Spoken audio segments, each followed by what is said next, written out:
অন্তর্বর্তী সরকারের প্রধান উপদেষ্টার বিশেষ সহকারী অধ্যাপক ডক্টর মোহাম্মদ সায়েদুর রহমান মঙ্গলবার রাতে পদত্যাগ করলেও বৃহস্পতিবার তাকে একই পদে ফের নিয়োগ দেওয়া হয়েছে মর্মে প্রজ্ঞাপন জারি করা হয়।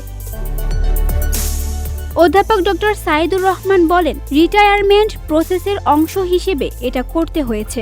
আবার একই পদে নিযুক্ত হয়ে একই দায়িত্ব পালন করব। সবার দোয়া এবং সহযোগিতা চাই।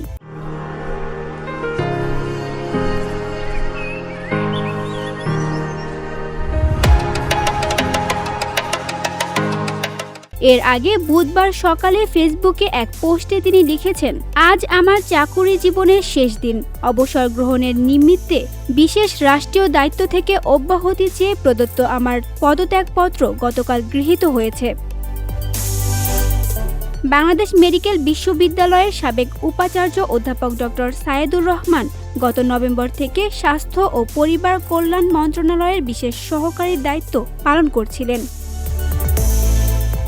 VOD Bangla news desk.